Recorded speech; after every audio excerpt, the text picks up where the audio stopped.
하며 걸어가기를 바랍니다. 오늘 주실 하나님 말씀 시편 103편입니다. 시편 103편인데 우리 전반부는 어제 새벽 기도에 함께 나누어서 15절부터 22절까지 말씀 같이 보겠습니다. 시편 103편 구약 성경, 제가 가지고 있는 성경은 877 페이지로 되어 있습니다.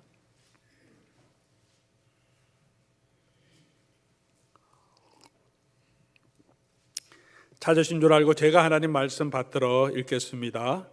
인생은 그날이 풀과 같으며 그 영화가 들의 꽃과 같도다. 그것은 바람이 지나가면 없어지나니 그 있던 자리도 다시 알지 못하거니와 여호와의 인자하심은 자기를 경외하는 자에게 영원부터 영원까지 이르며 그의 의는 자손의 자손에게 이르리니 곧 그의 언약을 지키고 그의 법도를 기억하여 행하는 자에게로다. 여호와께서 그의 보좌를 하늘에 세우시고 그의 왕권으로 만유를 다스리시도다. 능력이 있어 여호와의 말씀을 행하며 그의 말씀의 소리를 듣는 여호와의 천사들이여 여호와를 송축하라. 그에게 수종 들며 그의 뜻을 행하는 모든 천군이여 여호와를 송축하라. 여호와의 지으심을 받고 그가 다스리시는 모든 곳에 있는 너희여 여호와를 송축하라. 내 영혼아 여호와를 송축하라. 아멘. 지난 주에 우리 이 말씀을 묵상하면서 또 말씀을 준비하면서 계속 제 마음속에 떠오르는 찬양이 있었습니다. 시편 62편, 오늘 본문 103편도 다윗의 시 이렇게 되어 있는데 시편 62편도 다윗의 시인데 그 다윗의 시를 노래로 만든 찬양입니다. 아마 여러분도 잘 알고 계시는 찬송일 겁니다. 나의 영혼이 잠잠히 하나님만 바라며 나의 구원이 그에게서 나는도다. 나의 영혼아 잠잠히 하나님만 바라라. 나의 소망이 저에게서 나는도다. 오직 주만이 나의 반석 나의 구원이시니 오직 주만이 나의 산성 내가 요동치 아니하리. 오늘 우리 찬양도 여호와께서 나의 구원이 되심으로 두려워하지 말라 한 것처럼 이 찬송이 계속 제 속에서 이렇게 나왔습니다. 찬양을 이렇게 엎조리면서 제 마음에 든 이게 찬양으로 동한 성령의 음성이겠죠. 너는 힘들고 어려운 상황이 있어도 사방으로 우겨삼을 당하고 압박이 계속 있는 그런 상황에서 마음이 막 지치고 힘들어서 그런데도 이렇게 해결될 수 있는 그런 소망이 잘 안 보이는 그런 막막함이 있을 때 잠잠히 여호와의 구원을 바라볼 수 있느냐, 그런 도전이 저에게 계속 있었습니다. 사랑하는 교회 여러분, 여러분은 어떻습니까? 우리가 잠잠히 여호와의 구원을 우리가 바라보고 갈 수 있습니까? 이 찬송을 계속 다윗의 시를 묵상하면서 가장 마음에 와닿는 부분이 그 부분이었습니다. 잠잠히라는 단어에서 잠잠히. 우리가 힘들고 어려울 때 막 안절부절 때로는 안타까워서 하나님 나 좀 도와주십시오, 해결해 주십시오, 그렇게 소리치며 기도합니다. 그런 마음이 있지만 오늘 이 다윗이 고백한 것처럼 잠잠하게 여호와의 구원을 바랄 수 있는가? 다윗은 그렇게 했을까 하는 생각도 제 속에 있었습니다.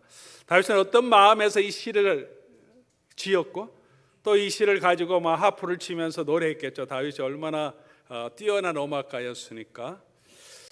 그런 잠잠한 마음이 있어서 노래했을까? 아니면 마음이 불안하고 두렵고 막 흔들리는데 이 찬송을 하면서 내 영혼아 잠잠히 여호와만 바라라. 그러면서 자기 마음을 이렇게 다독거리면서, 자기 영혼을 이렇게 다독거리면서 이 찬양으로 자기 마음을 다독거리는 그런 노래를 했을까? 그냥 제 생각인데 두 번째 경우가 아닐까, 그런 생각을 합니다. 어렵고 힘든 일이 있을 때 우리의 마음이 흔들리고 두려운 것은 당연한 거죠.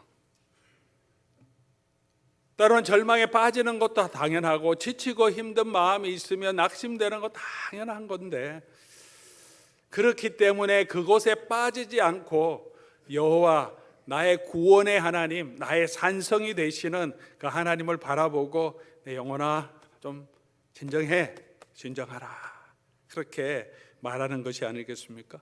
예레미야는 예레미야 애가에서 이렇게 말하죠. 사람이 주의 구원을 바라고 잠잠히 기다림이 좋도다, 그렇게 말합니다. 예레미야 고난 가운데 정말 인생과 또 그 국가의 재앙을 바라보면서 그런 고난 가운데 있었는데 잠잠히 여호와의 구원을 바라는 게 좋다라고 고백합니다.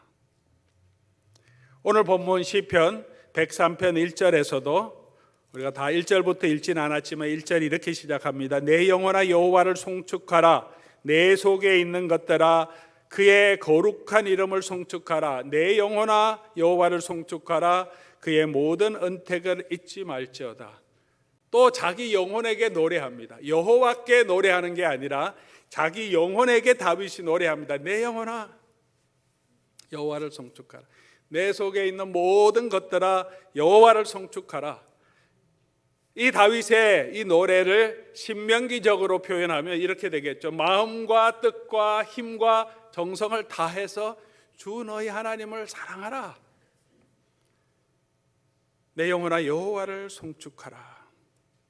사랑하는 교우 여러분, 우리의 삶에 여러 가지 어려움이 있고 두려움도 있습니다. 우리 믿음을 흔들게 하는 그런 삶의 현실도 있고, 내가 가지고 있는 소망이 어디로 가야 할지 길도 보이지 않고 소망이 없을 때도 있겠지만, 우리가 여전히 여호와를 송축하고 여호와를 찬송해야 하는 이유가 무엇이겠습니까? 오늘 다윗은 시편 103편을 노래하면서 1절부터 22절까지 쭉 노래하면서 한 구절 한 구절마다 왜 내 영혼이, 내 속에 있는 모든 것들이 내 삶의 어떤 이유 때문에 내가 여호와를 송축해야 하는지를 고백하고 있습니다. 우리 전반부 어제 새벽에 살펴보았지만 이 후반부 오늘 읽었던 말씀을 통해서도 아주 중요한 두 가지 이유, 이 두 가지 이유는 전반부에 나눴던 얘기와도 일맥상통하는 이야기입니다. 왜 우리가 여호와를 찬송해야 하는가? 첫 번째로는 우리 17절 말씀 보면, 17절 말씀 같이 한번 보겠습니다. 우리 한 목소리를 한번 같이 읽으면 좋겠습니다. 여호와의 인자하심은 자기를 경외하는 자에게 영원부터 영원까지 이르며 그의 의는 자손의 자손에게 이르니니.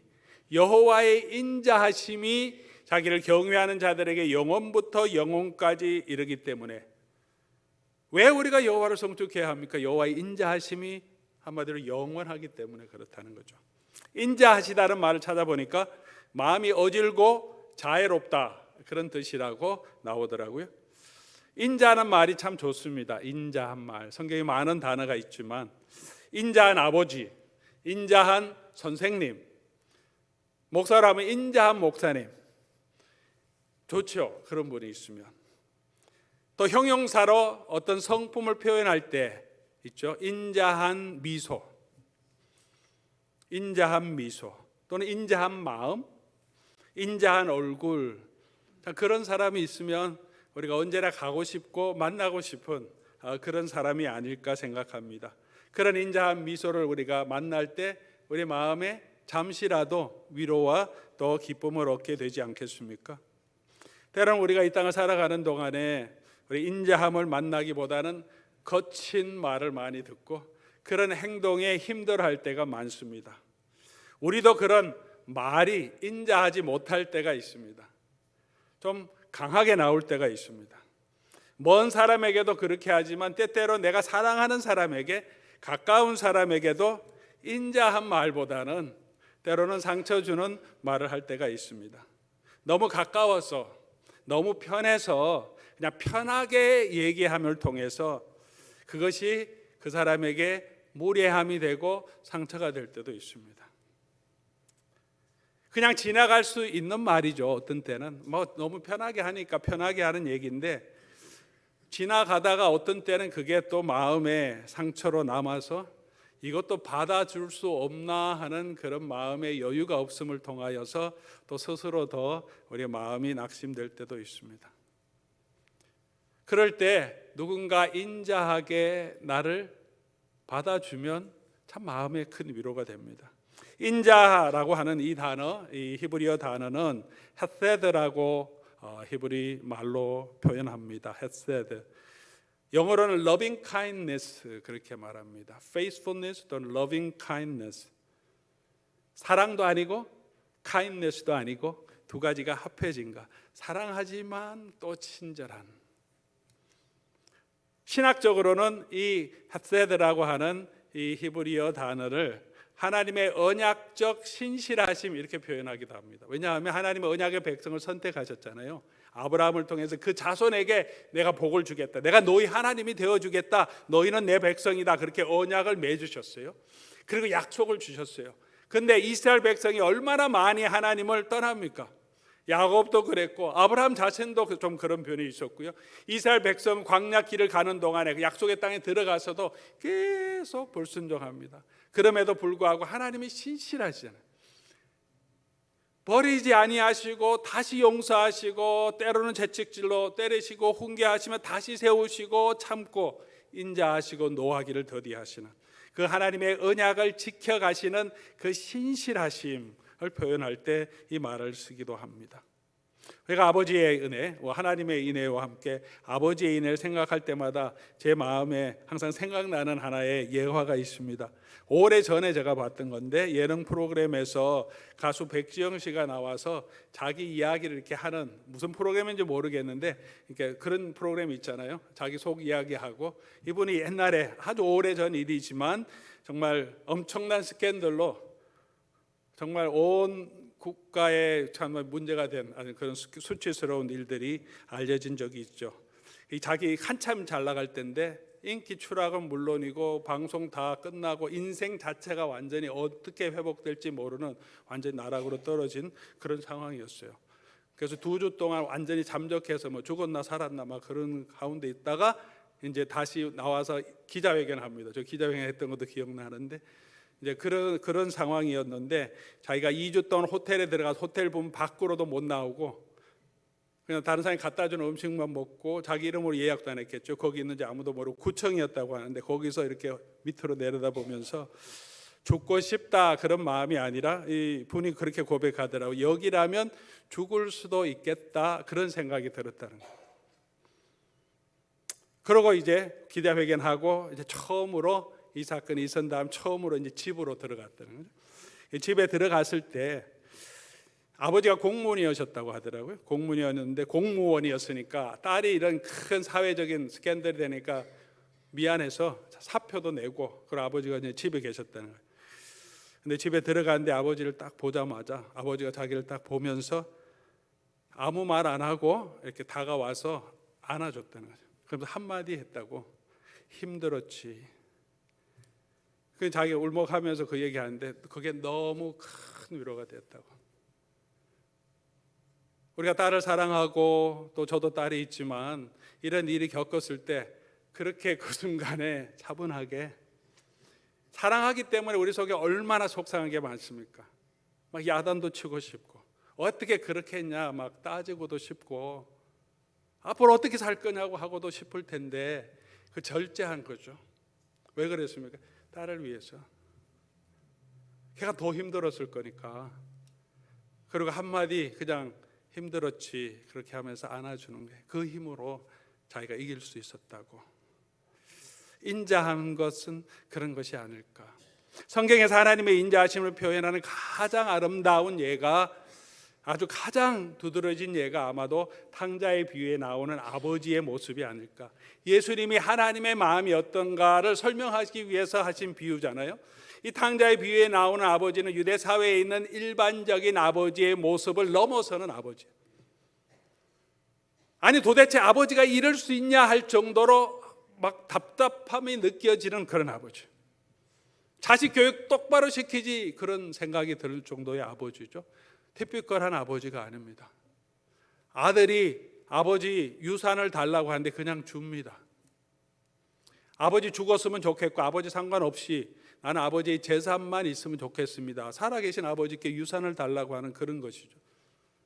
그 유산을 가지고는 유대 나라에서 이방 땅으로 가버립니다. 그 얼마나 큰 이 집안에 대한 모욕입니까? 하나님을 섬기는 백성이 돈 다 팔아서 아버지의 유산이면 하나님이 주시는 기업이잖아요. 그걸 팔아갖고 어디로 가냐? 먼 나라라는 말은 이방 나라라는 거예요. 거기 가서 창기와 더불어 먹고 마시고 허랑방탕하고 그러다가 완전히 망해버린 그 아들이 돌아올 때 아버지의 모습을 기록해 주잖아요. 아직도 거리가 먼데 몇 년이 지났는지 모르죠. 몇 개월이 지났는지 아버지는 항상 기다리고 있었죠. 이런 바보 같은 아버지가 어디 있습니까? 그 아들이 오는데 거지 같지만 아직도 거리가 먼데 아들을 먼저 알아보고 달려가 입을 맞추고, 이게 하나님의 인자하심. 그리고 잔치를 베풉니다. 아들의 지위를 회복시켜 주시고 잔치를 베풉니다. 잔치할 일이고 자랑할 일입니까? 주변 사람들이 뭐라고 얘기하겠습니까? 아니 그런 꼬라지를 하고 돌아왔는데 뭘 잔치합니까? 근데 아버지는 기뻐요. 상관없어요. 이 내 아들은 죽었다가 다시 살았다, 잃었다가 다시 얻었다. 그게 하나님 마음이다. 그게 여호와의 인자하심, 헤세드의 하나님이시다. 그 하나님의 마음 때문에 예수님 말씀하신 내가 지금 왔고, 그래서 내가 지금 창기들, 죄인들, 세리들과 함께 먹고 마시면서 그 하나님의 마음으로 이들을 보듬겨 안고 있는 거다라는 것을 예수님 말씀해 주시고, 하나님은 그런 잃어버린 한 사람이 돌아오는 것을 땅에 어떤 것보다 더 기뻐하신다고 말씀해 주십니다. 하나님의 긍휼하십니다. 오늘 13절, 오늘 본문 시편 103편 13절 여러분 앞에 가서 보면 아버지가 자식을 긍휼히 여기심 같이 여호와께서 자기를 경외하는 자를 긍휼히 여기신다. 같은 맥락의 말씀하시잖아요. 아버지가 아들을 긍휼히 여김처럼 다윗은 아마 이 하나님의 자비하심을 그의 삶을 통해서 경험했을 겁니다. 그 인자하심을 내가 맛보았기 때문에 내가 여호와를 찬송합니다. 다윗은 입에 담기도 부끄러운 죄를 지었고 그 죄가 모든 대신들 앞에 다 드러나게 됐습니다. 나단의 책망으로. 얼마나 부끄럽고 이제 어떻게 쓰겠습니까? 사람 앞에 자기 부하를 그렇게 모함해서 죽이고 그 아내를 취해서 자기 아내를 불륜의 관계를 맺고 자식까지 생겼는데, 통회하고 자복하면서 하나님 앞에 엎드릴 때 하나님이 그냥 받아주십니다. 하나님 원하시는 상한 심령이라 하시면서 다윗이 경험한 그 인자하심을 통해서 그는 여호와 하나님께 송축합니다. 그러나 사랑하는 여러분, 우리는 다윗보다 더 큰 은혜를 사실은 베풀어 주셨지 않습니까? 우리의 죄를 우리가 담당하기 할 수 없는 우리의 죄를 대신해서 예수님을 보내주셨고, 예수님이 대신 우리를 위해 십자가에서 돌아가심으로 저와 여러분이 이 은혜의 자리에 서 있게 하셨습니다. 우리가 신명기를 묵상할 때 신명기 33편 맨 마지막에 모세의 기도가 나옵니다. 모세가 이스라엘 백성을 축복하고 맨 마지막에 이 백성을 위해 하는 한마디가 나옵니다. 이스라엘이여 너희는 행복한 사람이다. 하나님의 구원을 너희같이 받은 사람이 누구냐? 모세의 마지막 고백입니다. 이스라엘 백성 보면서 정말 너희 목도 곱고 패역한 백성아, 그렇게 막 모세가 어떤 때 막 야단도 치고 가지 않습니까? 그런데 마지막에 와서 보니까 하나님은 그래도 이 사람 버리지 아니하시고 여호수아를 세우시고 그 약속의 땅으로 신실하게 이끌어 가려고 하시는 그 마음을 보면서 너는 정말 행복한 사람인 거 알아라, 그렇게 얘기하는 거죠. 아마 모세가 우리를 보았으면 그 당시에 있었던 이스라엘 백성들이 이 구원의 역사가 다 지나고 오늘 예수 그리스도 안에 있는 신약의 성도들을 보았으면 뭐라고 얘기할까? 이 이스라엘 백성들을 향해서도 모세가 그렇게 얘기했는데, 우리를 보면 여러분 얼마나 행복한 사람인지 아십니까? 여러분 십자가에 달려가신 예수 그리스도의 사랑을 우리는 그냥 멀리서 그냥 바라보고 희미하게 보고 믿었는데, 여러분은 분명하게 보고 믿고 그 예수 그리스도의 영이 여러분과 함께 하시고 하나님 앞에 담대하게 나갈 수 있고 기도할 수 있는 이 축복, 하나님의 자녀 되는 축복을 주셨으니 여러분 얼마나 행복하십니까? 라고 하지 않겠습니까? 여호와께서 이 인자를 얼마나 언제 우리에게 베풀어 주십니까? 여호와의 인자는 영원부터 영원까지 이른다, 그렇게 말합니다. 영원부터 영원까지, 무한대라는 거죠. 이러면 이제 감이 잘 안 오는데 다시 조금 우리가 체감적으로 말하면 영원부터 영원까지 있다는 말은 어떤 게 끊임없다는 거죠. 끊임없다는 말은 무슨 말입니까? 지금 이 순간에 여호와의 인자하심이 저와 여러분과 함께 하고 있다는 거죠. 내일도 같이 하겠다는 거죠. 내가 지금 어떤 삶의 순간에 있어도 영원하다는 말은 맨 마지막에 그때 같이 있겠다는 말이 아니고 every moment죠. 항상 매일매일 사랑하는 교회 여러분, 그 인자하심이 오늘도 때는 우리가 다 알고 느끼지 못할지라도 하나님은 우리를 향하고 계시고 우리를 바라보고 계시고 우리를 그리스도 안에 붙들고 계신다는 것입니다. 예레미야는 이렇게 노래합니다. 주의 인자는 끝이 없고, 다윗과 똑같은 고백이죠. 그리고 그것이 아침마다 새롭다. 아침마다 새로우니 주의 성실이 크도소이다. 어떤 분은 천국에 가면 처음엔 좋다가 나중엔 지루하는 거 아닌가, 그런 말을 하기도 합니다. 아이고 너무 좋은 것도 하루 이틀이지, 아주 평생 뭐 찬양하는 것도 하루 이틀이지, 그냥 계속 좋으면, 아니 영원토록 살면 얼마나 지루할까? 지루할까요? 아마 천국은, 저는 이 말씀을 보면서 그런 생각이 듭니다. 날마다 새롭다, 이런 것처럼 그 은혜가 오늘도 새롭죠. 내일은 또 새롭고, 특별히 변한 거 없어도 새로운 은혜가 있으면 인생은 새로운 활력이 있습니다. 이런 분들이 있을지 모르겠는데 있다면 참 좋은 부부죠. 부부가 서로 사랑하면 매일이 새롭지 않습니까? 잘 모르시는군요. 뭐 아무것도 안 해도 또 만나서 일 갔다가 오는 남편이 좋고, 같이 오면 기쁘고 또 얘기하고 그냥 그렇게 밥 먹고 지내는 게 또 내일이면 지루할까요? 뭐 사랑이 식으면 지루하지만, 그러나 사랑할 때, 연인들은 그렇잖아요. 연애할 때는 얼마 전에 보고 어젯밤에 1시간 동안 얘기하고 또 내일 또 만난다 그러고, 지루하냐? 안 지루해요. 만날 때마다 좀, 사랑하면 그렇잖아요. 우리 하나님의 나라가 그런 것이 아니겠습니까? 사랑하는 하나님 앞에 있으면 날마다 새롭다. 그런 은혜를 저와 여러분에게 주실 줄 믿습니다. 누구에게 이 인자하심이 임합니까? 18절 말씀 보면 그의 언약을 지키고 그의 법도를 기억하며 행하는 자에게, 아무에게나 주는 건 아닙니다. 그의 언약을 기억하고 그 법도를 행해야 합니다. 그런데 이 말씀 보면 이제 두렵죠. 우리는 그렇게 하나님의 언약을 다 지키고 행하지 못했는데, 근데 우리에게 주신 은혜가 뭐냐 하면 그럴 수밖에 없는 우리 인생인데 예수님 보내주셔서 우리를 대신해서 우리의 부족함을 대신 짊어지시고 우리가 행해야 될 그 온전한 순종, 언약을 지키고 법도를 기억하며 온전히 순종하게 하심으로 저와 여러분이 예수 그리스도 안에서 이 하나님의 은혜의 보좌 앞으로 나갈 수 있게 해주셨다는 거죠. 우리가 은혜를 누릴 수 있는 방법은 내가 열심히 살아야 되겠다, 내가 말씀대로 다 지켜야 되겠다, 그런 마음으로 하나님 앞에 설 수 있는 사람은 없습니다. 우리가 하나님의 은혜를 경험할 수 있는 것은 예수 그리스도의 은혜 아래 있는 거예요. 예수 그리스도를 붙드는 거예요. 나는 이런 부족하지만 주의 은혜로 나를 다시 구원해 주셨구나. 이 은혜를 벗어나면 하나님의 자비하심이 없습니다. 받을 수가 없어요. 왜냐하면 우리가 온전하게 순종할 수 없기 때문에. 자기가 잘났다고 설치는 순간 우리에겐 재앙과 저주밖에 있을 수 없습니다. 그러나 오직 예수 그리스도 은혜 아래 있으면 하나님의 인자하심은 우리를 향하여 영원토록 있을 것입니다. 그 인자하심을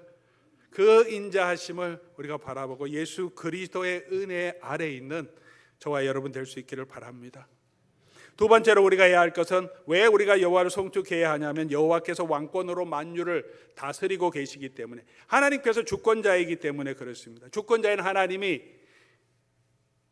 기 때문에 찬송해야 되지만 그렇다고 우리가 다 주권자를 찬송하는가 그러지 않습니다. 주권자가 바로 통치할 때 이게 영광을 돌리죠. 만약 권력을 가진 사람이 권력을 사유해서 자기가 좋아하는 사람들은 다 봐주고 자기가 미워하는 사람들은 다 그냥 막 칼로 죽이고 이러면 그런 통치자를 누가 찬송하겠습니까? 자기가 힘센 사람, 돈 많은 사람에게는 법이 송방망이고 백 없는 사람, 돈 없는 사람에게는 법이 항상 엄격하게 적용된다면 그런 나라는 이게 나라냐 할 거죠.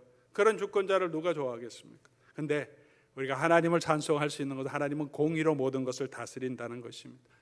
억울하고 힘든 일들이 이 땅에서 많이 있지만 하나님께서는 이 세상의 주권자들 위에 계시고 모든 만물을 하나님의 뜻대로 반드시 공의롭게 심판하실 것입니다. 그것뿐만 아니라 6절 하반절 보면 억압당하는 모든 자에게 그들을 위해서 심판하신다. 그들의 편에 서 주신다는 거죠. 강한 자, 잘난 자, 그런 사람, 부자의 편이 아니라 하나님은 가난하고 약한 자, 소자들, 소외된 사람들 곁에 서 계십니다.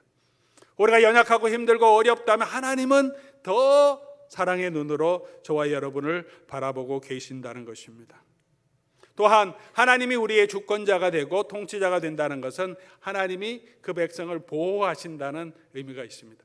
다윗이 여호와의 구원을 바라보고 잠잠히 기다림이 좋도다 하고 그리고 그 다음에 얘기하는 것은 왜 그러냐 하면 주는 나의 산성이시고 요새시고 나의 구원이 되시기 때문에 하나님 구원해 주시지 않으면 어떻게 잠잠히 기다립니까? 그런 소원이 없으면.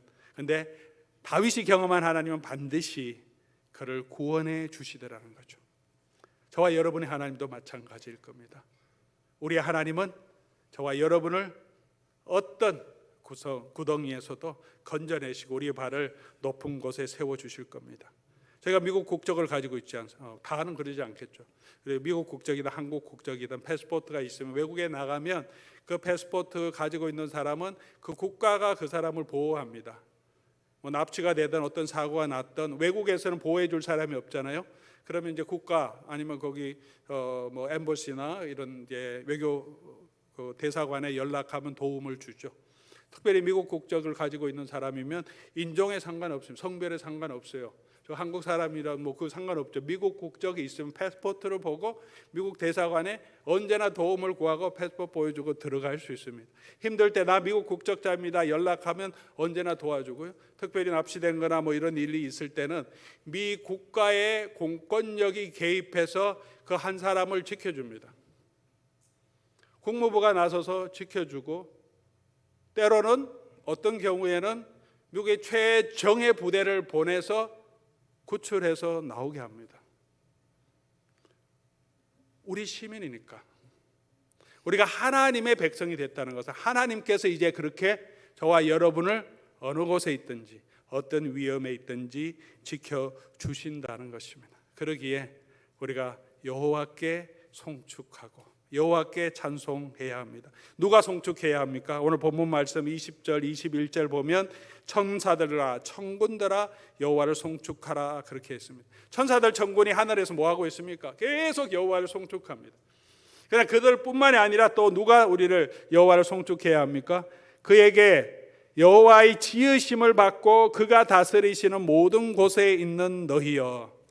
여호와의 지으심을 받은 여러분, 여호와의 다스림을 받고 있는 우리는 여호와를 송축해야 합니다. 어떻게 송축해야 합니까?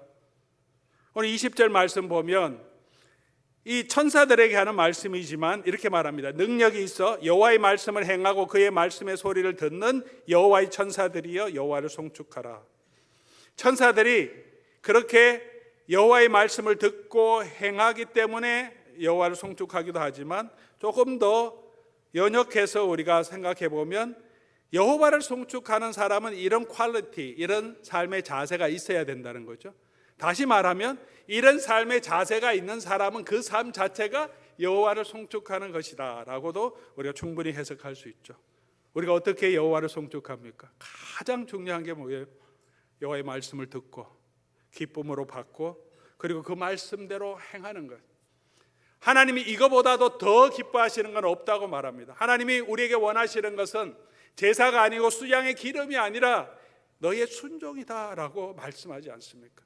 우리가 예배를 드리고 아름답게 찬양을 드리면서 1시간 동안 연습하고 또 1시간 연습하면서 주일 찬양을 드리더라도 우리의 삶의 예수 그리스도의 마음과 삶의 자세로 하나님 말씀을 순종하는 것이 없다면 우리의 수고는 어쩌면 공허한 꽹과리 같을 수밖에 없을 겁니다. 가장 하나님이 기뻐하시는 것은 우리가 하나님의 말씀을 순종하는 것입니다. 사랑하는 교회 여러분, 그렇게 여호와의 말씀을 듣고 순종함으로 여호와 하나님께 찬양하고 하나님께 합당한 예배 드리는 저와 여러분 될 수 있기를 바랍니다. 두 번째 21절 말씀 보면 천군들을 향하여서는 그에게 수종들며 그 뜻대로 행하는, 수종든다는 표현을 사용합니다. 수종들므로 우리 하나님께 예배 드리는 겁니다. 예배한다는 단어가 성경에는 두 가지 단어를 같이 사용합니다. 구약에도 그렇고 신약에도 그렇고 영어에도 그렇죠. 하나는 worship이라는 말이 있고 또 하나는 service라는 말이 있습니다. 영어로 10시 10 o'clock 서비스 그러면 10시 예배를 얘기하죠. 10 o'clock worship 하도 예배입니다.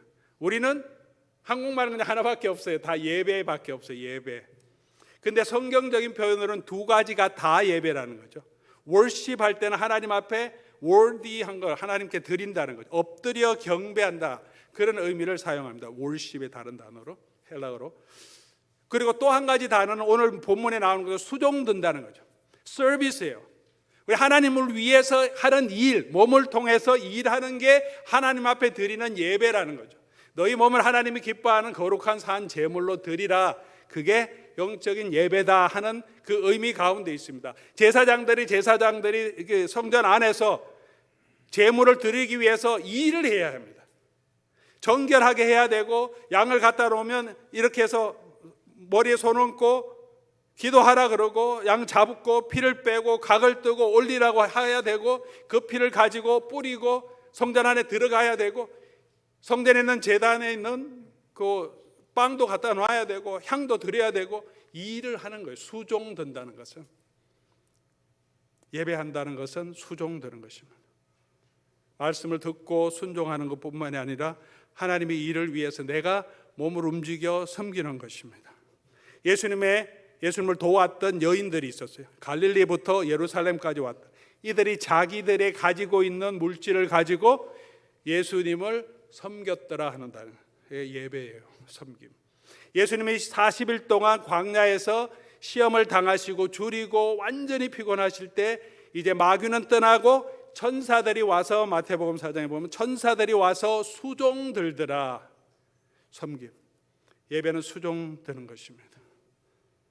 오늘 예배를 위해서 수종드는 많은 일들이 있습니다. 여기 안에 들어와서 찬송하는 것만이 예배가 아니라 파킹날에서 30분 전부터 땡볕에서 서서 예배를 돕기 위해서 수종드는 일꾼들이 있습니다. 찬양대도 일찍 와서 준비하죠. 안내하는 수종듬이 있습니다. 음식을 준비하기 위해서 토요일 새벽에 같이 오시고 봉사팀과 권사님들 팀을 짜고 와서 수종드는 일을 하는 그런 수고가 있습니다. 기도를 준비하는 분은 일주일 내내 아마 이 기도를 가지고 준비하고 또 고치고 기도하면서 기도문을 사용하고 수종드는 거죠. 말씀을 준비하는 저는 말씀을 어떻게 전할까, 신실하게 하나님 말씀을 바로 전하기 위해서 기도하고 묵상하고 연구하고 또 쓰고 고치고 일하는 거죠. 우리가 그냥 단순히 의식적으로 예배 드리는 것뿐만이 아니라 예배를 위해서 모든 봉사와 수고하는 모든 일들, 선교를 위해서 멀리도 가고 그 일을 위해서 지원도 하고 바자회도 하고 이런 것들 일을 하고 함께 참여하고 물질을 드리는 모든 것들이 우리의 섬김입니다. 수종드는 것들은 하나님을 송축하는 아주 중요한 방법입니다. 사랑하는 교회 여러분, 그렇게 우리가 우리 자신의 몸을 들여서 물질을 들여서 우리 여호와를 송축하는 저와 여러분 될 수 있기를 바랍니다. 그리고 마지막으로 이걸 다 모여서 어떻게 해야 합니까? 이 예배에서 입술을 들여서 이 예배의 자리로 나와서 여호와를 송축해야 합니다. 봉사만이 아니라 봉사를 통해서 예배의 자리로, 실제 예배의 자리로 나와야 합니다.